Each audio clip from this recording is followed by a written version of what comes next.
Bueno, para mí es realmente un privilegio estar acá con ustedes. Víctor, no me quedó claro si la clase de hebreo te humilló o no.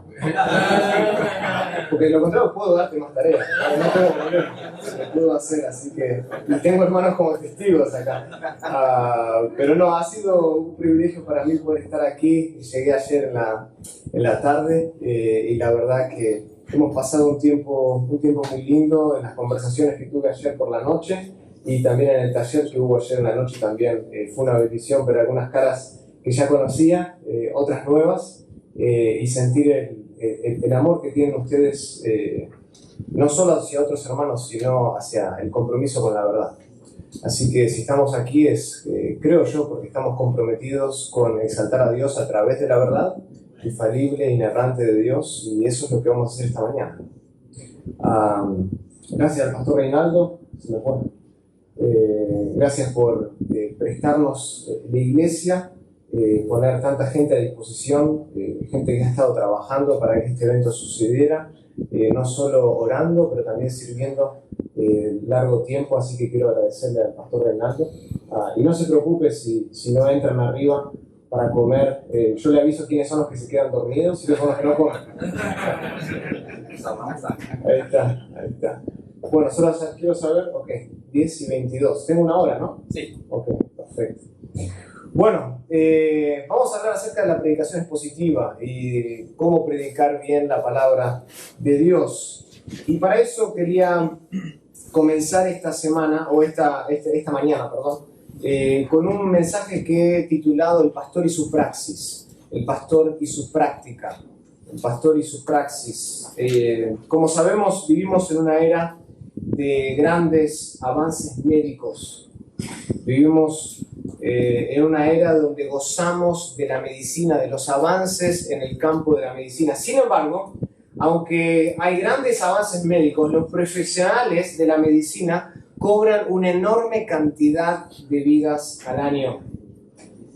Hay varios estudios independientes que se han realizado recientemente e indican que entre 200.000 a 400.000 personas mueren cada año en los Estados Unidos por errores médicos que se pueden evitar.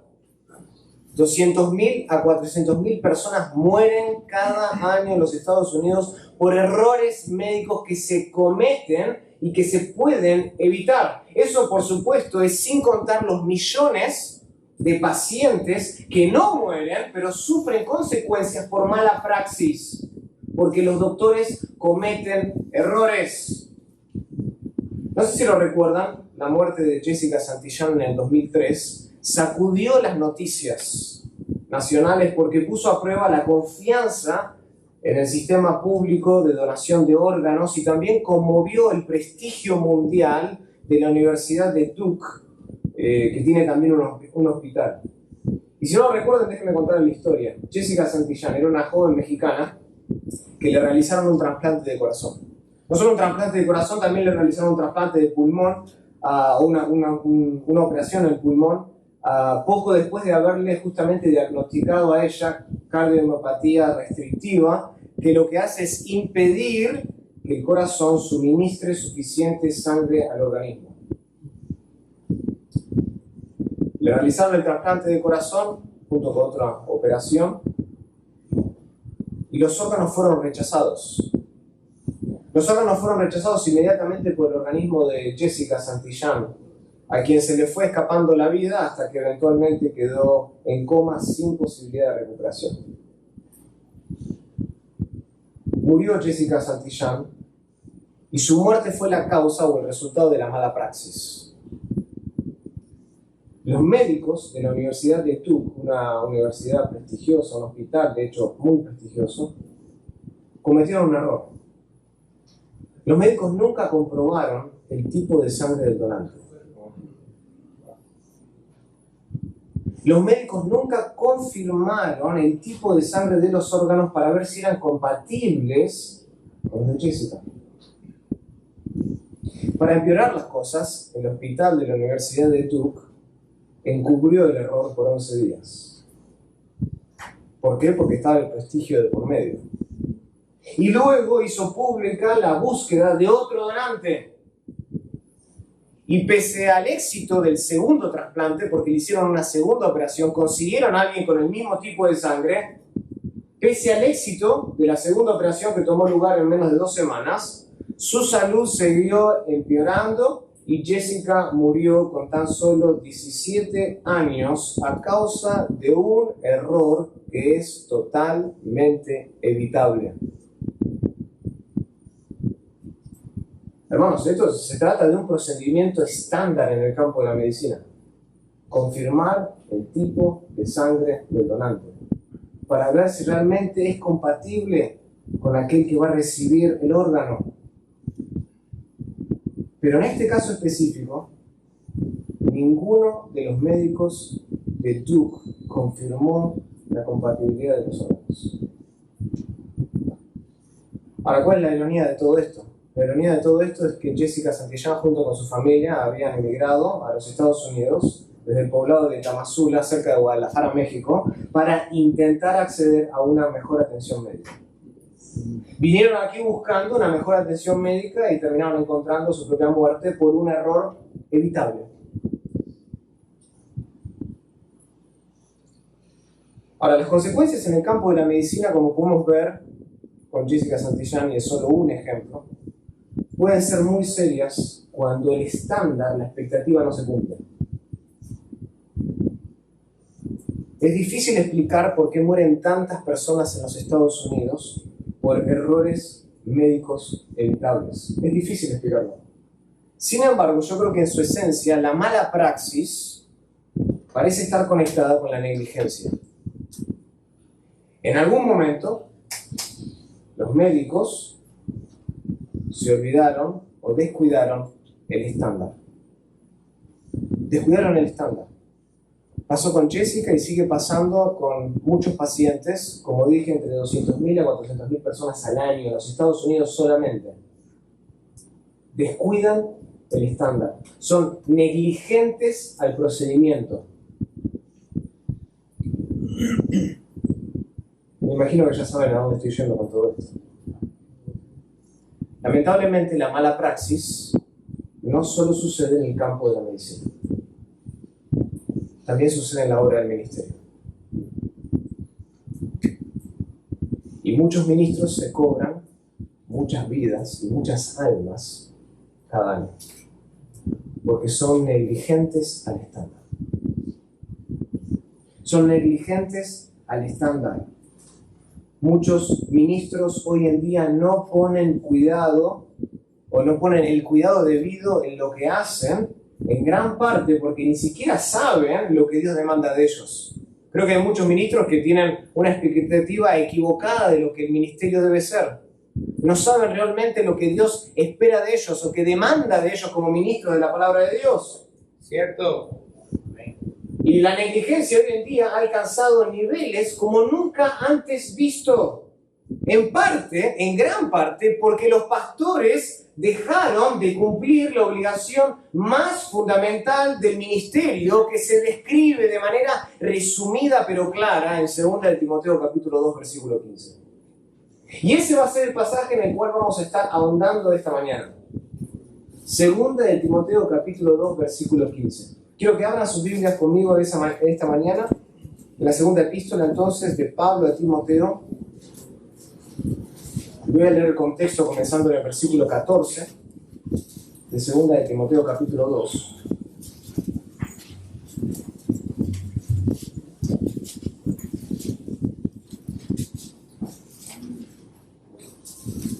Dice así la palabra de Dios. Pablo está escribiendo y dice: recuérdales esto, Timoteo, exhortándoles, versículo 14, delante del Señor a que no contiendan sobre palabras, lo cual para nada aprovecha, sino que es para perdición de los oyentes. Versículo 15, y este va a ser el versículo en el cual nos vamos a basar.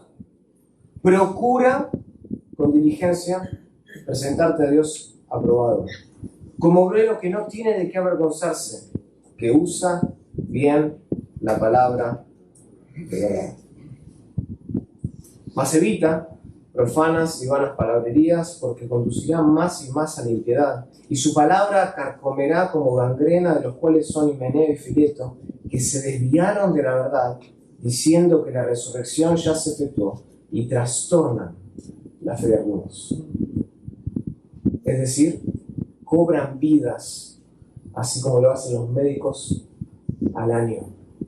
Trastornan la fe de algunos, porque se olvidan y no saben y no cumplen con la obligación más fundamental del ministerio.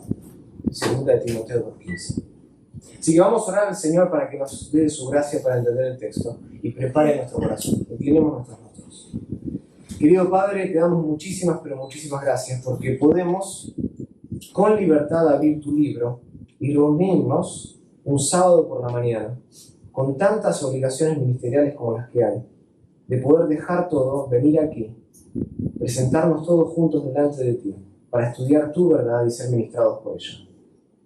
Padre, qué privilegio, qué gozo, Señor, es poder ver a tantos hombres que están comprometidos con la verdad. Hombres que quieren crecer, hombres que no necesariamente lo saben todo, y como dice Pablo, no lo hemos alcanzado todavía todo, sino que seguimos avanzando, Señor, hacia la meta. Padre, y si estamos aquí porque sabemos que en realidad todavía nos queda mucho por caminar, mucho por crecer. Todavía no somos tan suficientemente hechos a la semejanza de Jesús como quisiéramos ser. Padre, y queremos imitar a Jesús no solo en todos los aspectos de nuestra vida, pero primordialmente en cómo hacemos la obra del ministerio. Queremos reflejar el carácter de Cristo a la hora de dispensar la verdad a los miembros de la congregación. Padre, te ruego que en esta mañana nos des de tu gracia, que tu Espíritu, el cual habita en nosotros, esa promesa inquebrantable de que Él va a estar con nosotros todos los días hasta el fin del mundo. Padre, te ruego que ese Espíritu trabaje en nuestro corazón, que prepare la tierra para que tu palabra sea sembrada y lleve mucho fruto. Y Padre, te ruego que no solo podamos oír la palabra, la predicación de tu palabra, sino que también podamos ser hacedores de la palabra. Que podamos volver a casa, sea donde sea que nuestra casa esté. Que podamos volver a nuestras iglesias, Señor, como hombres transformados por el poder creativo de tu palabra. Danos de tu gracia. Lo pedimos todo esto en el nombre de Cristo Jesús. Amén. Procura con diligencia presentarte a Dios aprobado, como obrero que no tiene de qué avergonzarse, que usa bien la palabra de verdad. Esta es la obligación más fundamental del ministerio. Una obligación que no podemos pasar de vista, que no podemos olvidar. Un requisito fundamental para hacer la obra. Procura con diligencia. Una de las características, o la primera característica de todo aquel que interpreta, de todo aquel que enseña, que está llamado por Dios a poder dispensar, articular la verdad de Dios a otros, es esta. Si están tomando notas, el ministro debe tener un compromiso sin reservas. Debe tener un compromiso sin reservas. Esa es la primera característica. Un compromiso sin reservas. Noten cómo Pablo insta a Timoteo, aquí en la primera parte del versículo 15, a procurar con diligencia. Procurar con diligencia. En el texto original, esa frase, que en español está compuesta de 3 palabras, procura con diligencia, consiste de tan solo una sola palabra en griego que está en el modo imperativo. Es decir, esto es una orden. Esto no es una sugerencia, esto es una exigencia de parte de Dios a todos los ministros. Esta es una obligación que habla del profundo nivel de entrega que la palabra de verdad demanda. La palabra de verdad, el tesoro que tenemos en nuestras manos, demanda un compromiso sin reservas. No es cualquier palabra, es la palabra de Dios. Y la palabra de Dios exige, obliga, nos demanda que nosotros como obreros tengamos este compromiso sin reservas a entregarnos al estudio profundo de la palabra. Esta palabra que en griego que aparece aquí se traduce como procura con diligencia, por lo menos en la Reina Valera 1960, se usaba comúnmente en la antigüedad en el sentido de apresurarse, de hacer algo con prisa. Acompáñenme, por ejemplo, a Tito, capítulo 3. Quiero que la vean cómo se traduce de otras maneras esta misma palabra. Tito, capítulo 3, versículo 12. Noten, aquí está Pablo utilizando la misma palabra en otro contexto, y dice en el versículo 12, cuando envíe a ti Artemas o a Tíquico, apresúrate a venir a mí en Nicópolis. Apresúrate, esa es la misma palabra que en 2 Timoteo 2:15 se traduce como procura con diligencia. Noten que tiene ese sentido de apresurarse, de hacer algo con prisa. Se usa también, por ejemplo, en el relato del Evangelio de Marcos. Marcos capítulo 6.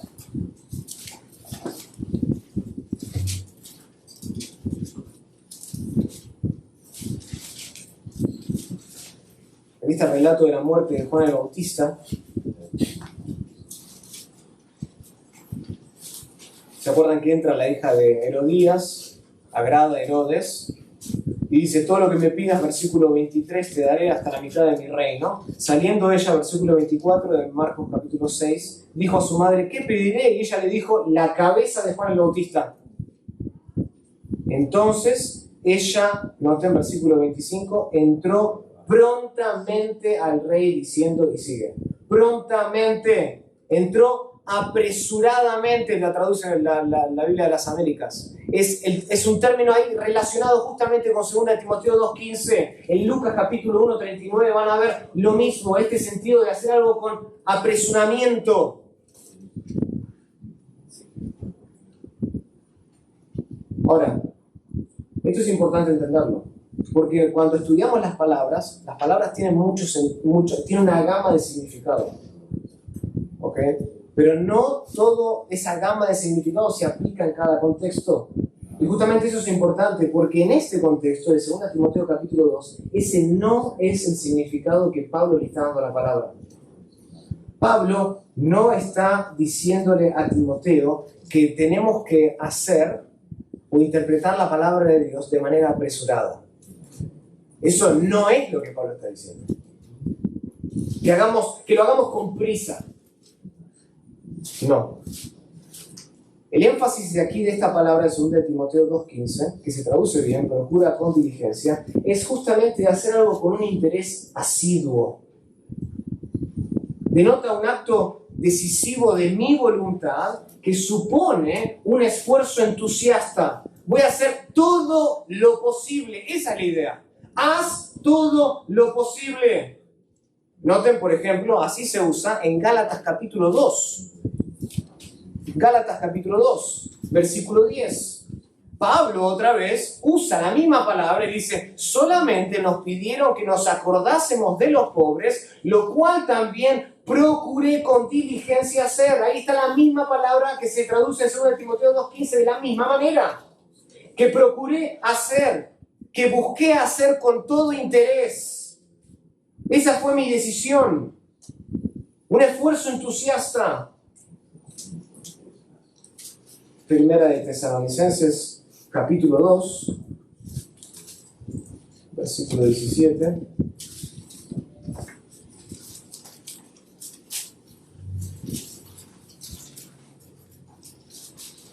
Pero nosotros, dice Pablo otra vez, separados de vosotros por un poco de tiempo, de vista pero no de corazón, tanto más procuramos con mucho deseo ver nuestro rostro. Misma palabra. Procuramos con mucho deseo, con un genuino interés. Lo buscamos, vamos a hacer todo lo posible para verlos de nuevo. Y aún en la misma epístola de 2 Timoteo, al final, en el capítulo 4, Pablo vuelve a usarlo. Versículo 9, procura venir pronto a mí. Versículo 21, procura venir antes del invierno. Busca hacer todo lo posible para venir. O sea, ese es el significado de 2 Timoteo 2:15. No está hablando de hacer algo de manera apresurada, sino de hacer todo lo posible, de tener un interés asiduo. de tener persistencia insistente para lograr un objetivo final, un objetivo particular.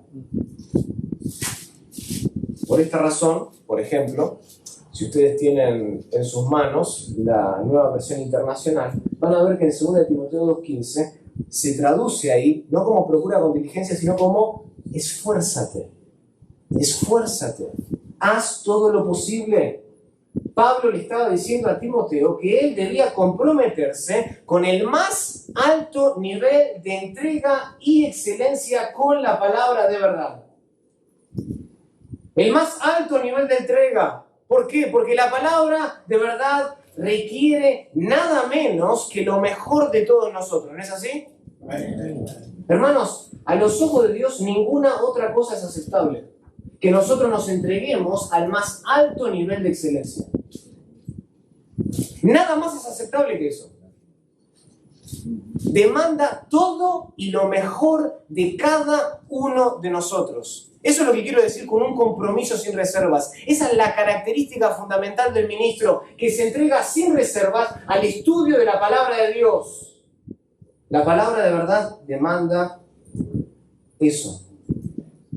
Sin embargo, hoy en nuestros días, la entrega al estudio de la palabra de Dios carece de este compromiso.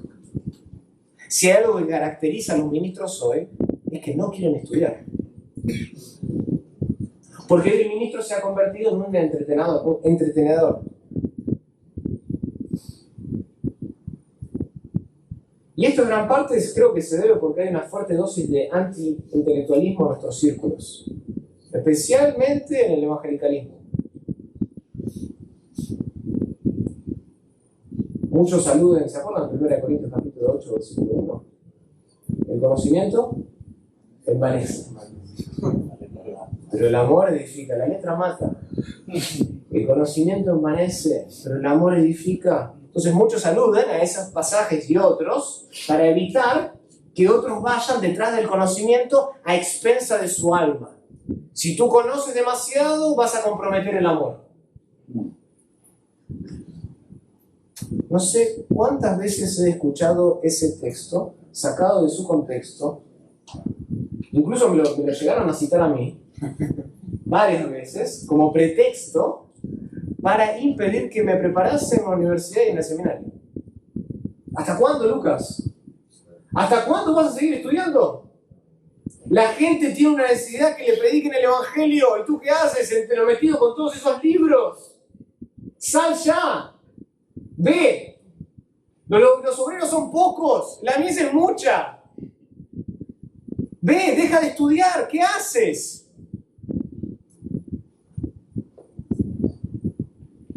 Pero hermanos, el conocimiento en sí mismo no es malo. El conocimiento en sí mismo no es malo. La Escritura afirma en varias ocasiones la importancia de entregarse a una vida de aprendizaje. Y no solo lo dice para el ministro, lo dice para cualquiera. Proverbios, capítulo 15. Noten esto. Proverbios, capítulo 15.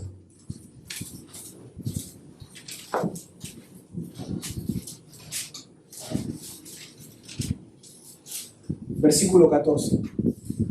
Esto aplica a cualquiera, no solo aplica al ministro, pero creo que esto debería aplicar especialmente para el ministro.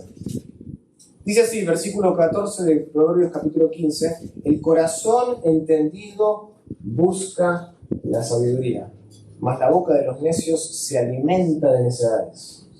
El corazón entendido, el corazón sabio dice, busca la sabiduría, va detrás del entendimiento. Lo persigue. Unos capítulos más adelante, en el mismo libro, acompáñenme al capítulo 18.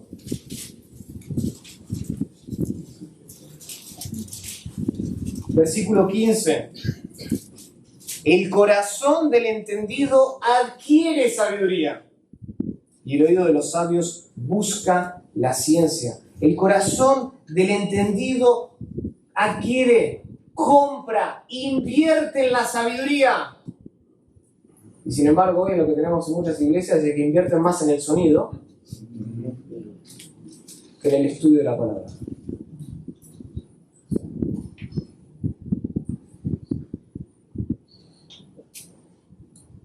podríamos ver muchos y muchos otros pasajes, pero estos ya nos dejan entrever que abundar en conocimiento no siempre resulta en envanecerse. Es cierto lo que dice Pablo en 1 Corintios capítulo 8, y podríamos abordar ese pasaje en otro momento. Es cierto, el corazón puede envanecer a uno, pero el conocimiento no siempre hace que uno se envanezca. Dios espera que nosotros, como ministros, como líderes, como pastores, nos esforcemos de todas las formas posibles para conocerle. Que nos entreguemos al máximo a la búsqueda del conocimiento de Dios. ¿Se acuerdan lo que dice el profeta Jeremías en el capítulo 9? Me encanta este pasaje. Jeremías capítulo 9, versículo 23. Así dijo Jehová: no se alabe el sabio en su sabiduría, ni en su valentía se alabe el valiente, ni el rico se alabe en sus riquezas, mas alabes en esto el que se hubiera de alabar, en entenderme y conocerme.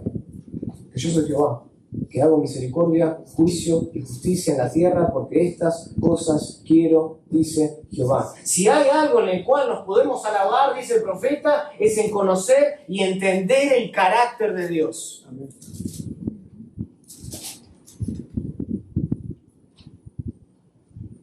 Pero hoy en día los ministros carecen de esto. Carecen de un compromiso sin reservas al estudio de la palabra de Dios. Tienen otros compromisos ministeriales, pero no con la palabra. Este profundo nivel de entrega del cual Pablo está hablando en 2 Timoteo 2:15 debe caracterizar a los pastores en particular. Si hay algo que debe destacar al ministro es su nivel de entrega profundo a la palabra de Dios. ¿Por qué? Porque un día todos nosotros vamos a tener que rendir cuentas de cómo hayamos interpretado y de cómo hayamos enseñado el libro de Dios. Pablo lo expresa así en 1 Corintios capítulo 4, versículo 4, donde él, respondiendo al desafío de esa iglesia, dice: el que me juzga es el Señor. El que me juzga es el Señor. Un día seremos juzgados por Dios por cómo hayamos interpretado y enseñado o articulado la palabra de Dios a los miembros de la congregación. No hay nadie, hermanos, que esté por encima de Dios ni que compita con Dios. Él es el último juez, el juez final, la audiencia final. Él está por sobre encima de todos y a Él un día vamos a tener que mirar y no queremos salir avergonzados. Incluso noten, esto es el contexto de 2 Timoteo 2:15. En el versículo 14 dice: recuérdales esto, exhortándoles delante del Señor. Hermanos, todo nuestro ministerio está en la presencia de Dios. Él lo ve.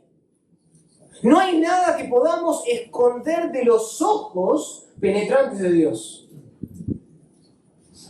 Dios ve cómo hacemos el ministerio. Ayer hablaba justamente de Dios ve cómo y los motivos por los cuales hacemos el ministerio. Pero Dios no solo ve las motivaciones, Dios ve cómo predicamos y tratamos su palabra. Y un día vamos a ser juzgados por Él. Entonces, resulta realmente incompatible con la naturaleza omnisciente de Dios, todo conocedor de Dios, no esforzarse. Es incompatible. Si nosotros sabemos que Dios ve todas las cosas y Él conoce todas las cosas, es incompatible entonces sentarnos de brazos cruzados y no hacer lo que tenemos que hacer. Un día vamos a tener que rendir cuentas. Es de locos hacer las cosas a medias, negligentemente, sabiendo que nosotros estamos bajo el escrutinio cuidadoso de un juez como Dios, que tiene sus ojos no solo sobre la tierra, pero especialmente en el púlpito. Él mira el púlpito y mira cómo nosotros abrimos la palabra y predicamos la palabra. Por esta razón, ¿se acuerdan? Santiago, en capítulo 3, versículo 1, dice: no os hagáis maestros muchos de vosotros, sabiendo que recibiremos mayor condenación. Por eso es lo que advierte Santiago: recibiremos mayor condenación. ¿Qué quiere decir? Seremos sujetos a un veredicto más riguroso. Dios tiene sus ojos sobre toda la tierra, pero especialmente los tiene puestos en el púlpito. Y los ministros, todos, recibirán un juicio más severo de parte de Dios. Porque se supone que tienen que conocer más acerca de Dios. Hermanos, se acerca el momento, y cada vez estamos más cerca, en el que nosotros, tú y yo, vamos a tener que rendir cuentas y seremos probados por Dios como lo era el metal en el fuego. Se acerca ese día.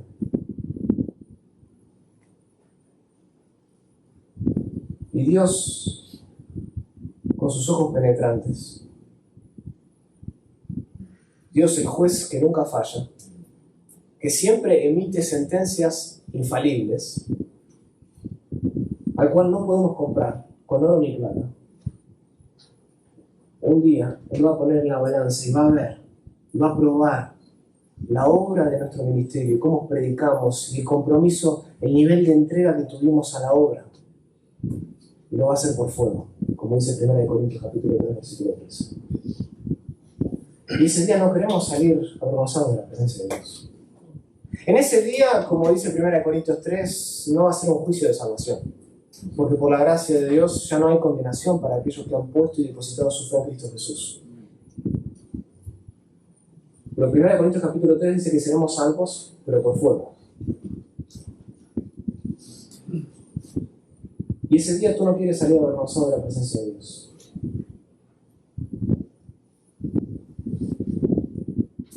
Y yo soy de la opinión que quizás no necesitamos más pastores en la actualidad. Es una declaración bastante fuerte, pero es mi opinión. Tal vez no necesitamos más pastores en la actualidad.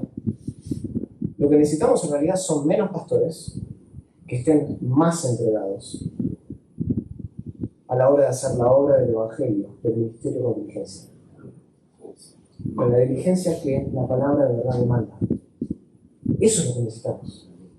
Menos pastores que estén más entregados. No más pastores con menos entrega. La iglesia necesita hoy en día ministros que se concentren exclusivamente en conseguir la aprobación de Dios. En eso solamente. ¿Por qué? Porque al fin de cuentas, si agradamos a Dios, no importa a quién desagradamos. Pero si desagradamos a Dios, como dice Steve Lasson, no importa a quién agradamos.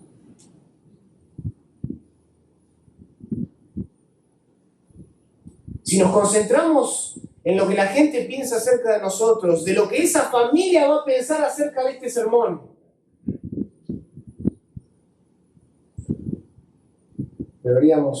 ni siquiera deberíamos estar sirviendo a Dios. Noten lo que dice Pablo en Gálatas capítulo 1. Gálatas capítulo 1, versículo 10. Pues busco ahora el favor de los hombres o el de Dios. O trato de agradar a los hombres, pues si todavía agradara a los hombres, no sería siervo de Cristo. No sería siervo de Cristo. Aquel que se concentra exclusivamente en obtener el favor de la gente, el reconocimiento, y que mis palabras sean aceptadas, pero voy a comprometer la verdad, ese no debería ser un siervo de Cristo. Lo que impulsa nuestro compromiso sin reservas por el amor por la verdad, a un estudio diligente, es esto: saber de que queremos conseguir la aprobación de Dios en el día final. Queremos ser probados y aprobados en ese día, y agradarle solo a Él y a nadie más. Eso es lo primero. Esa es la primera característica de un ministro que hace la obra del ministerio a la manera de Dios. Tiene un compromiso sin reservas al estudio.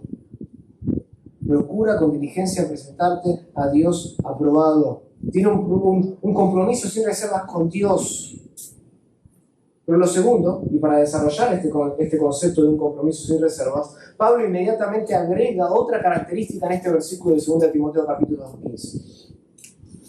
Y Pablo dice aquí que aquel que interpreta, aquel que enseña la palabra, no solo está caracterizado por un compromiso sin reservas, sino que además tiene una conducta sin reproches.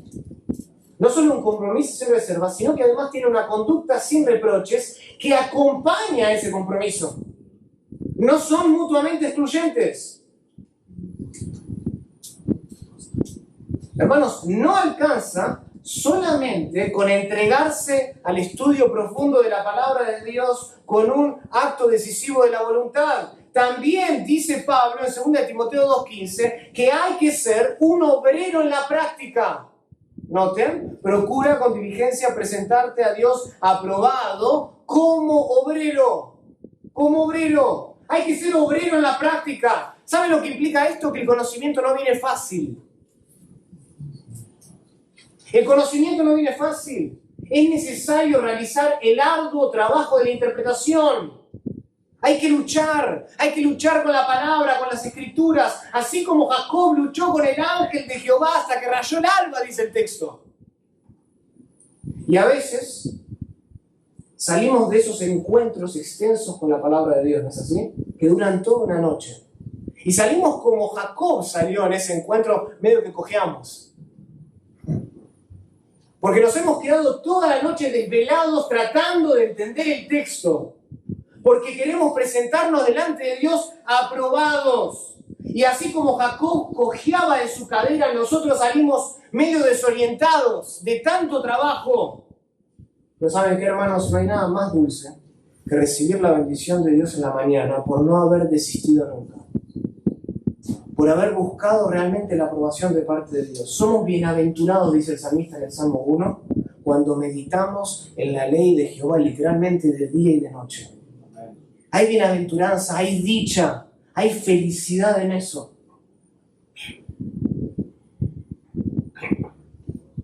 La Escritura, la palabra de Dios, demanda ser labrada con el sacrificio equivalente al de un jornalero que trabaja incansablemente hasta quedar exhausto. Esa es la noción, es el énfasis que tiene Pablo aquí cuando dice obrero. Como un jornalero que trabaja incansablemente. ¿Define eso tu estudio?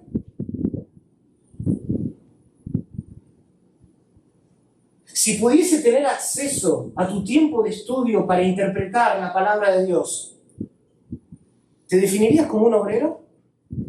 ¿Alguien que trabaja incansablemente?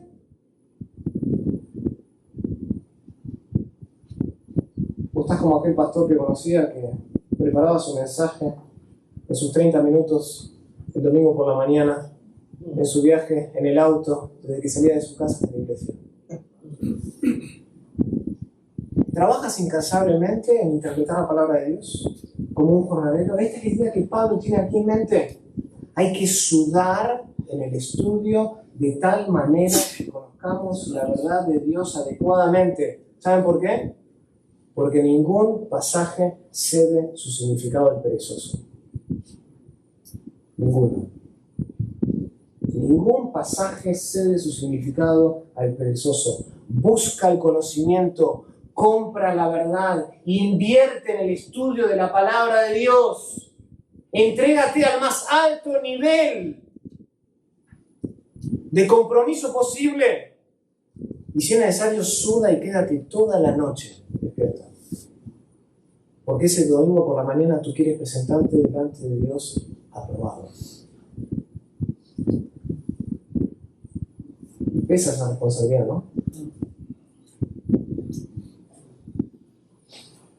Por eso es que digo, soy de la opinión que tal vez no necesitamos más pastores. Porque la obra del ministerio no es fácil, es difícil. No solo la obra, el estudio de la palabra no es fácil, es difícil. Demanda todo y lo mejor de nosotros. No las últimas horas del sábado por la noche.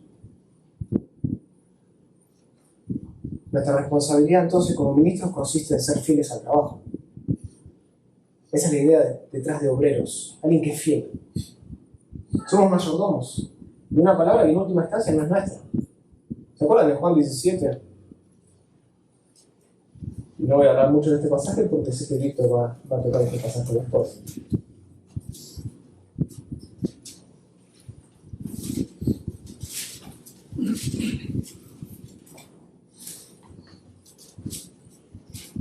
Juan capítulo 17, Jesús ora por sus discípulos y por los que habían de creer. Dice el versículo 13, pero ahora voy a ti y hablo esto en el mundo para que tengan mi gozo cumplido en sí mismos. Noten esto, subrayenlo su palabra. Dice, yo les he dado, ¿qué? Noten que no dice yo les he dado la palabra. Yo les he dado tu palabra.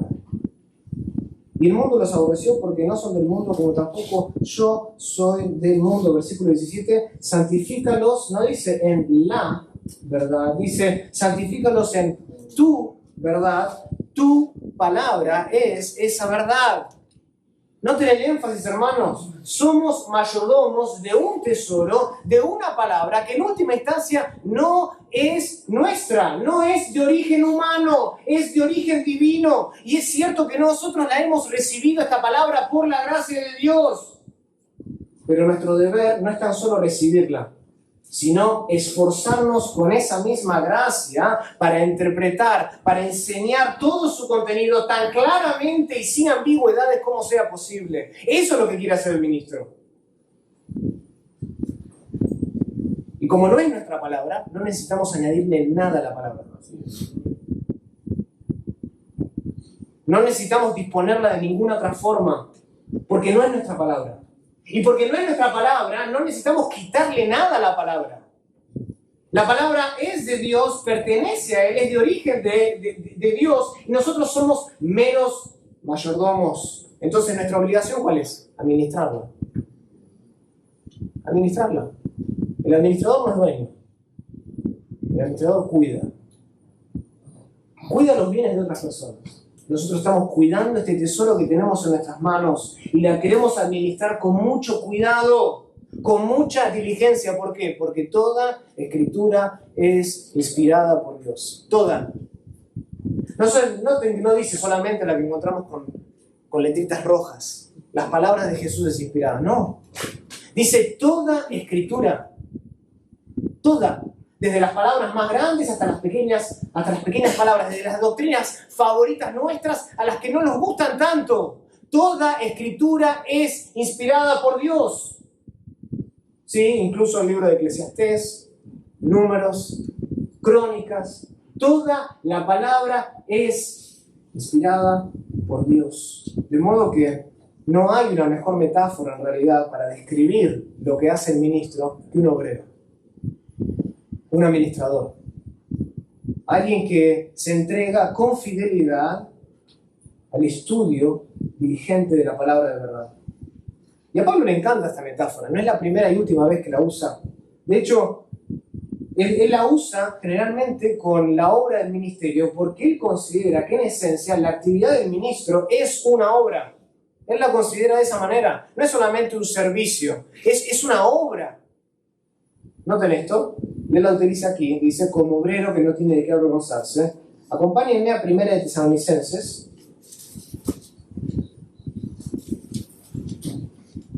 1 de Tesalonicenses, capítulo 5.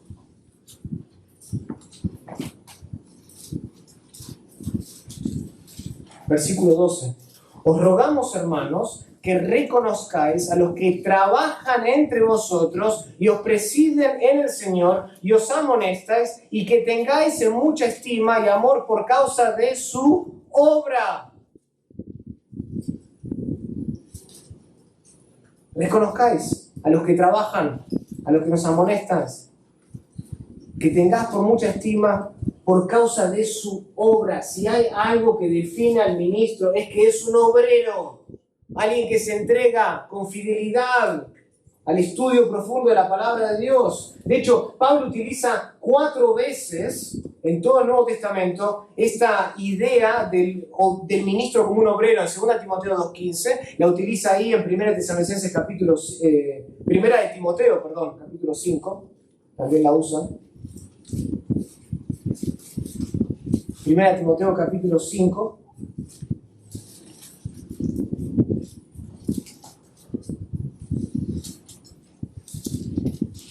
Versículo 17, Los ancianos que gobiernan bien sean tenidos por dignos de doble honor, mayormente los que trabajan en predicar y enseñar. Pues la Escritura dice, no pondrás bozal al buey que trilla, y digno es el obrero de su salario. Los ancianos que gobiernan bien, especialmente los que trabajan en predicar y enseñar, deben ser caracterizados por ser obreros. Obreros. Sin embargo, y esto creo que es un punto importante, esta característica de obrero, de entregarse a la obra con fidelidad, no siempre describe a pastores que están haciendo la obra del ministerio a la manera de Dios. ¿Qué quiero decir? Hermanos, la fidelidad muchas veces sobresale en los falsos maestros que se comprometen al más alto nivel de entrega y excelencia, pero con una motivación ególatra, con motivaciones incorrectas, que no buscan la gloria de Dios. Y eso tal vez puede parecer un disparate, una idea tal vez que no estamos acostumbrados a escuchar, pero es el mismo argumento que traza Pablo. Pablo utiliza esta palabra obrero 4 veces en el Nuevo Testamento. 2 las usa para definir a obreros que hacen el ministerio a la manera de Dios, pero las otras 2 veces las utiliza para obreros que no lo hacen a la manera de Dios. O sea, son fieles, pero fieles a su propia gloria. Hacer la obra del ministerio a su manera. Noten, 2 de Corintios capítulo 11. 2 de Corintios capítulo 11. Y vamos a volver a este pasaje en la segunda sesión.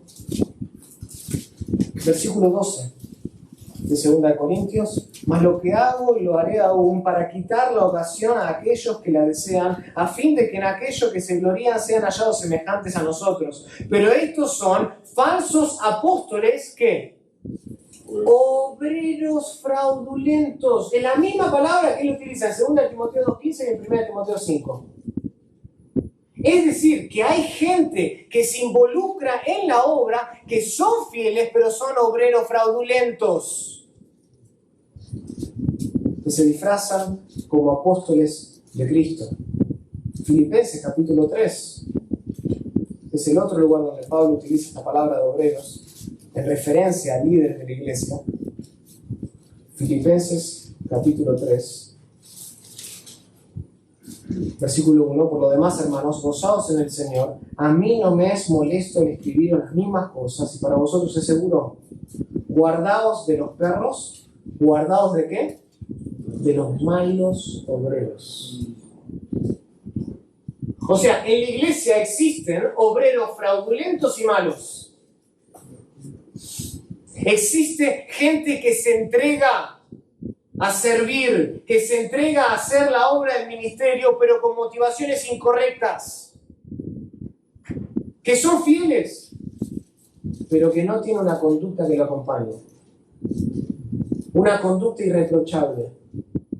Son malos, son fraudulentos, su carácter está comprometido. Por esta razón, Pablo señala que la obra de todo ministro debe ser de tal naturaleza que no le produzca vergüenza porque trabaja a conciencia. Eso es lo que dice: procura con diligencia presentarte a Dios aprobado como obrero, y noten que él define el tipo de obrero que no tiene de qué avergonzarse. O sea, que no le produzca vergüenza la manera en la que él se conduce. La implicación es muy clara, hermanos. Es posible ser un obrero y tener una conducta reprochable. Es posible servir fielmente en la iglesia y tener una conducta criticable, que está por debajo de los requisitos de parte de Dios. Es posible trabajar incansablemente en la obra del ministerio y no pasar el escrutinio infalible de Dios cuando nosotros comparezcamos ante el tribunal de Cristo. Y es posible, y de hecho muy común, entregarse a una vida entera de servicio en la iglesia y sin embargo sentirse avergonzado al escuchar el veredicto divino en aquel día. Hay obreros fraudulentos, hay obreros malos, y me temo que ese día muchos ministros van a experimentar un sentido de vergüenza muy profundo delante de Dios, Porque a pesar de que han sido fieles, han servido a la iglesia por muchos años, su trabajo no va a ser aprobado. Recuerda esto, hermanos. Nuestro compromiso de poco sirve si no está acompañado de una conducta sin reproches. Nuestro compromiso de nada vale si no está acompañado de un carácter santo que lo acompañe.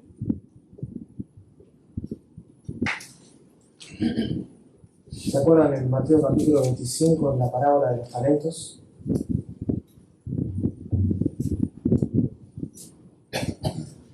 Que después de mucho tiempo, dice el versículo 19, vino el Señor de aquellos siervos y arregló cuentas con ellos. Créanme, nuestro amo viene y va a arreglar cuentas con nosotros.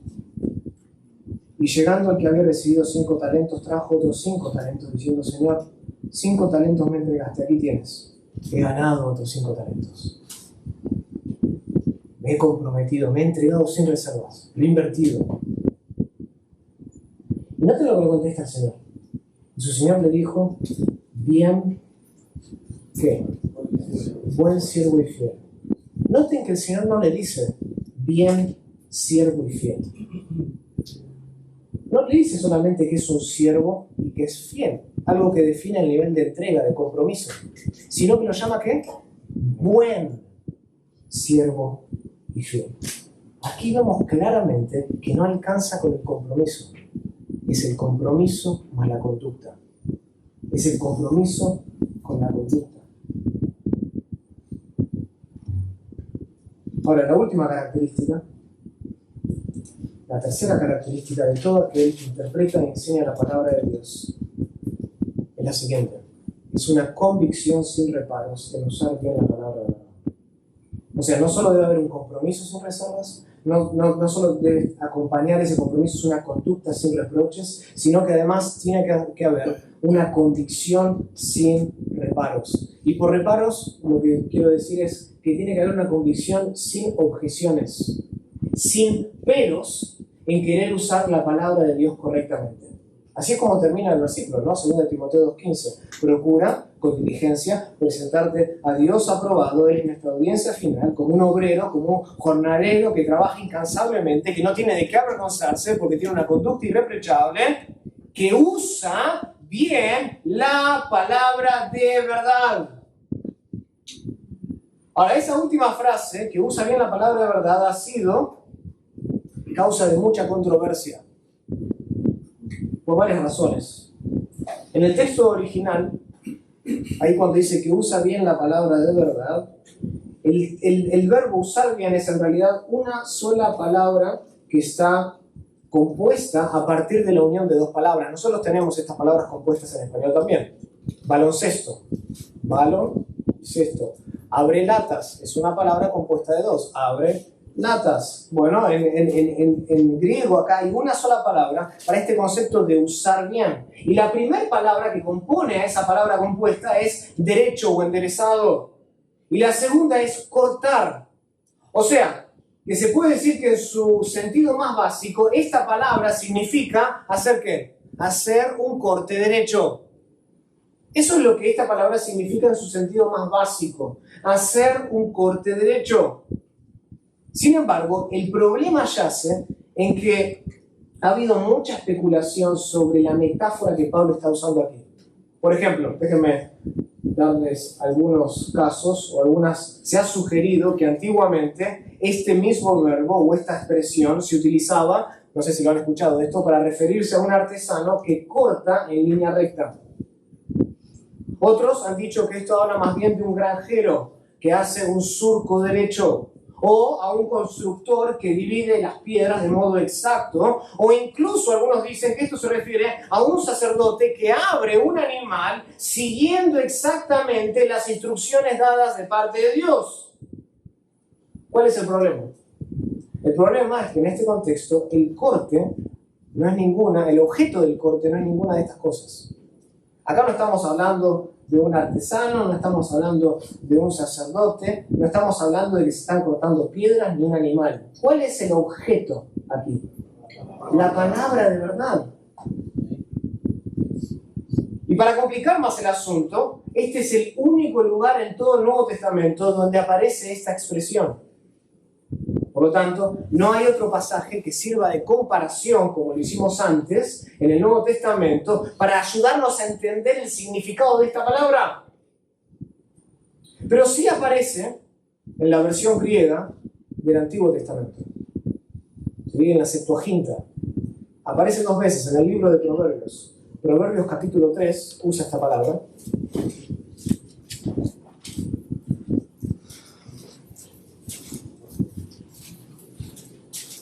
Proverbios capítulo 3.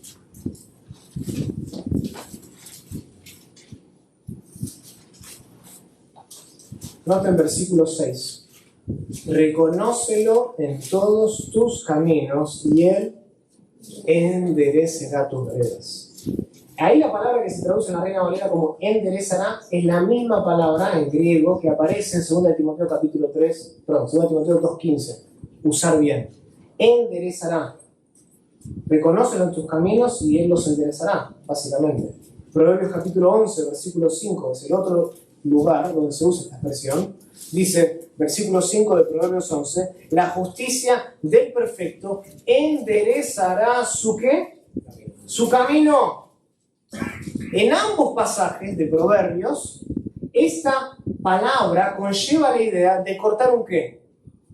Un camino, anoten el objeto, en ambos, en Proverbios 11 o en Proverbios 3. Cortar un camino derecho para llegar a destino de manera directa y sin atraso. Sin embargo, si nosotros volvemos a 2 Timoteo capítulo 2, versículo 15, el objeto no es el camino, sino que la palabra. El objeto es la palabra de verdad, que no necesita ningún tipo de corte, por cierto. Lo más probable, entonces, es que el sentido más básico de esta palabra, cortar algo de manera derecha, se perdió con el paso del tiempo. A nosotros nos pasa en español también. Hay palabras que significaban antes una cosa que ya no significan hoy. Se pierde con el paso del tiempo. Y lo más probable es que esta palabra perdió ese sentido original. Y lo que Pablo está subrayando acá es el hecho de usar correctamente la palabra de verdad, no tanto de cortarla. El punto aquí es que cualquiera que ignora, cualquiera que deforma, cualquiera que malinterpreta, que le resta importancia a la verdad absoluta de Dios, ya sea por adición o por sustracción, tiene razones para avergonzarse cuando su obra sea inspeccionada. Ese es el punto de 2 Timoteo 2:15. Cualquiera que ignora, cualquiera que deforma, cualquiera que malinterpreta, tiene razones para sentirse avergonzado cuando Dios inspeccione su obra. Entonces, sin ningún tipo de reparos, de objeciones o peros, nuestra convicción número 1 debe ser manejar con exactitud la palabra de verdad.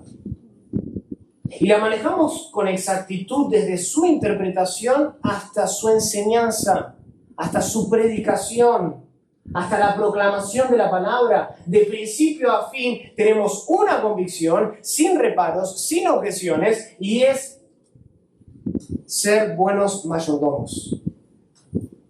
Usarla, manejarla con exactitud. Hermanos, nosotros debemos transmitir la palabra tal y como Dios nos la dio. La palabra no necesita ningún corte especial. La palabra no necesita alguna adaptación cultural para que sea más recibida por los miembros de mi congregación.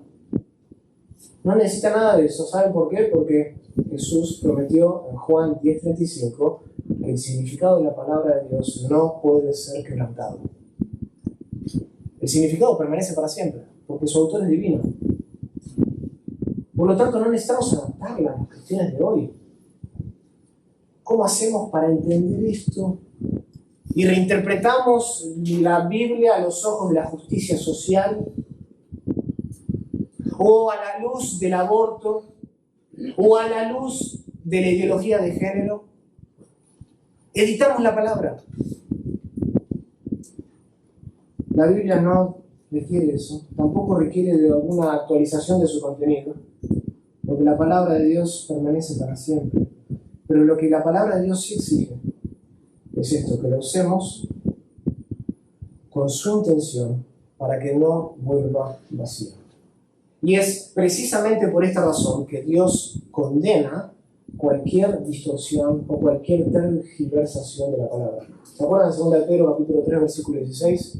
Cuando Pedro está hablando acerca de Pablo y dice que hay algunos indoctos que tuercen las palabras de Pablo, así también como las otras escrituras, dice, para su propia perdición. Para su propia perdición. Dios condena a aquel intérprete que distorsiona la palabra, que la acomoda, que la ajusta, que la edita, que la malinterpreta. Cualquier desviación, cualquier falsificación de cualquiera de sus partes es condenable. ¿Por qué? Porque arremete contra los propósitos de Dios. Por tanto, nosotros, como ministros, debemos mantener nuestra vista enfocada en Dios y tenemos que tener una convicción firme en su palabra, que no solo es completamente digna de confianza porque Dios es el autor, sino también es digna de ser manejada con el más alto nivel de precisión porque la palabra de Dios es santa. Es santa. Hay una conexión natural entre la inspiración de Dios y la inerrancia de la palabra de Dios. No contiene error, es santa porque su autor es divino, y porque su autor es divino y aquel que inspiró las palabras, de ese modo nosotros somos responsables de cómo nos acercamos a la palabra de Dios. Son palabras santas. Las queremos manejar con precisión, con el más alto nivel de precisión, no como la manejaba Himeneo y Fileo, que trastornaban la fe de algunos. ¿Por qué? Porque se desviaron de la verdad. No, nosotros nos queremos entregar al más alto nivel de precisión, de estudio, de profundidad, porque queremos en aquel día no ser avergonzados delante de Dios, no tener ninguna conducta reprochable, porque usamos correctamente la palabra de Dios, no la editamos, no la cambiamos, no la manejamos de otra manera. Hermanos, este es el corazón de nuestra praxis, este es el corazón de la obra del ministerio. Todo gira en torno a esta convicción fundamental que requiere mucha destreza y mucha dedicación. No es para el perezoso. No es para el vago. El ministerio no es para esa persona. Todo gira alrededor de esta convicción básica y fundamental. De lo contrario, ¿saben lo que pasa? Nuestro compromiso va a ser momentáneo y nuestra conducta va a ser fraudulenta. O sea, si nosotros socavamos esta convicción fundamental, las demás características, las primeras dos que vimos, el compromiso va a ser solo momentáneo. Voy a tener un compromiso momentáneo, ¿por qué? Porque en el momento en el que yo empiezo a editar el mensaje, ¿sí? Para hacer que encaje mejor con los gustos de las personas, bueno, créanme, en algún momento se va a volver loco usted. Se va a volver loco. Porque no va a poder serle agradable a todas las personas de su congregación. Entonces, en algún momento su compromiso va a sufrir. Y de eso vamos a hablar en la segunda sesión. Y cuando usted empieza a editar el mensaje de Dios, ¿saben también lo que sufre? Su conducta. Su conducta. Ya no tiene un carácter santo. No tiene un carácter santo porque usted está tratando las palabras de Dios de la manera que a usted le parece. Como si fuesen palabras de hombres. Espero que ninguno de nosotros, hermanos, o a ninguno de nosotros, el mero hecho de estar involucrados en la obra del ministerio desde hace mucho tiempo, nos haya hecho negligentes al estándar de vida.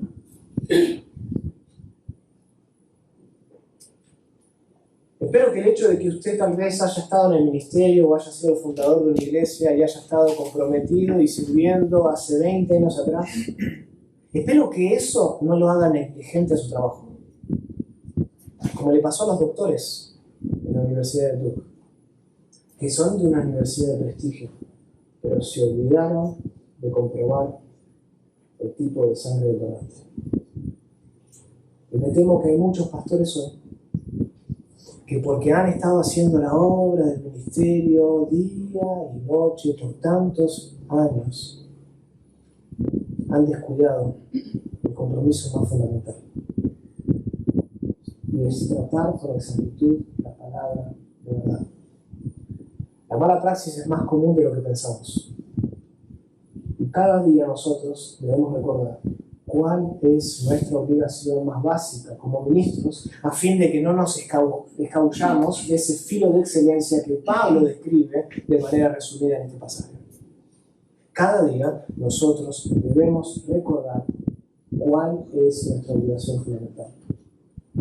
Entonces hermano, procura con diligencia presentarte a Dios aprobado, como obrero que no tiene de qué avergonzarse, que usa bien la palabra de verdad. Oremos. Querido Padre, te damos gracias por tu palabra. Señor, gracias porque tu palabra realmente nos confronta. Nos recuerda, por un lado, cuál es la obligación fundamental del ministro. ¿Cuál debe ser su práctica? ¿Cuál debe ser su entrega?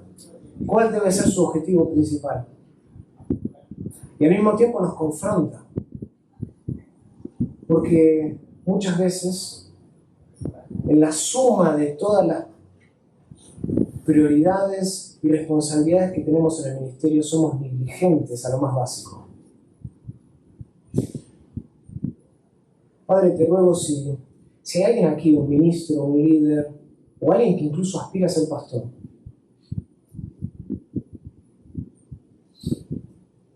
y que no está dispuesto realmente a entregar todo y dar todo y lo mejor de ellos a la hora del ministerio, te pido que le des la convicción de bajarse.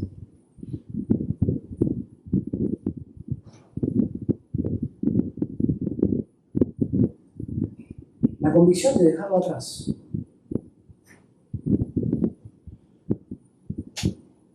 Porque el ministerio demanda lo mejor de nosotros. Todo.